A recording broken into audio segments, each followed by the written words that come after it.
Jadi dari aksi ini atas nama Undang-Undang Pers kami meminta segala bentuk penuntutan terhadap Diananta untuk segera dihentikan. Kasus ini harusnya sudah berakhir di meja Dewan Pers, bukan di meja penyidik kepolisian. Kemudian atas dasar kemanusiaan kami meminta Diananta untuk segera dibebaskan. Diananta seorang kepala rumah tangga, dia seorang suami, dia harus menghidupi kebutuhannya. Kapolri juga sudah menginstruksikan untuk jajaran penyidik tidak sembarangan menahan tersangka tidak pidana. Harusnya Nanta tidak ditahan karena pandemi ini.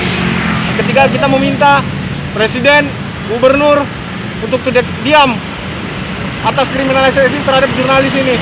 Dan keempat, kami mengajak masyarakat untuk mendukung gerakan pembebasan Diananta melalui petisi yang sudah ditandatangani oleh 12.000 orang sampai hari ini. Itu aja. Perkara jurnalistik sudah diselesaikan oleh Dewan Pers. Dipidanakan akan menciptakan ketakutan untuk kebebasan pers. Saya bersama Diananta. Ciri Orde Baru adalah memenuhi banyak penjaranya dengan para jurnalis. Bukan berarti jurnalis tidak bisa dipidana. Jurnalis sebagai warga negara juga sama di mata hukum. Tapi jurnalis sebagai profesi dan karya jurnalistik tidak semata-mata dan serta-merta bisa dikriminalisasi atau dipidana. Saya bersama Nanta, bebaskan Nanta. Ketua Komite Keselamatan Jurnalis, saya bersama Diananta, ex-jurnalis Kumparan yang dikriminalisasi karena menulis beritanya. Hari ini Diananta diadili di Pengadilan Negeri Kota Baru, di mana butuh waktu lebih dari 8 jam dari kediaman Diananta dan para kuasa hukumnya yang tinggal di Banjarmasin. Saya berharap perusahaan media, dalam hal ini Kumparan, bisa mau bersedia membantu Diananta dalam advokasinya. Karena sejauh ini Kumparan tidak terlihat baik dalam advokasi litigasi maupun non-litigasi. Yang dua, saya mendesak Pengadilan Negeri Kota Baru, Majelis Hakim untuk membebaskan Diananta karena kita tahu jurnalisme bukanlah sebuah kejahatan, karena itu tidak tepat mengadili Diananta di pengadilan. Yang ketiga, saya mendesak pada Kapolri untuk menyelidiki para penyidik di Kepolisian Daerah Kalimantan Selatan yang terus melanjutkan kasus Diananta.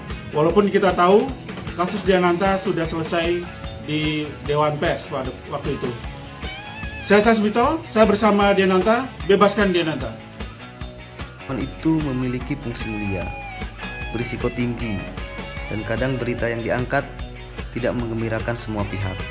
Karena itu sebagai profesi ada mekanisme penyelesaian melalui Dewan Pers. Dan jika sedikit-sedikit dibawa ke ranah pidana, maka sebetulnya akan mematikan fungsi pers itu sendiri.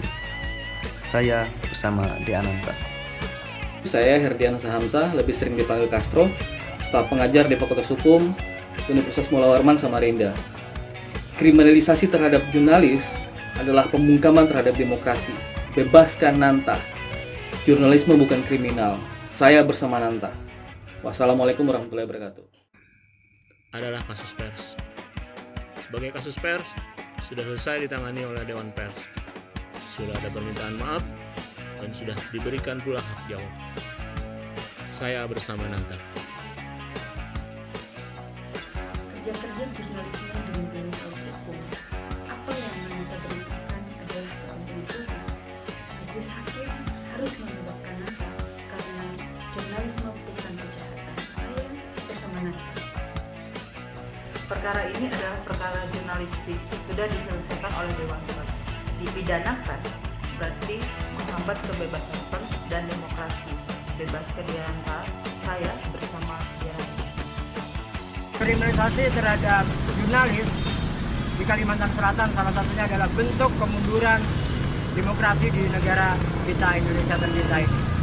Oleh sebab itu, dalam kesempatan ini saya mendesak kepada Presiden Republik Indonesia, Kapolri, Komnas HAM, dan semua pihak agar membebaskan Diananta dan selesaikan konflik agraria yang ada di Kalimantan Selatan.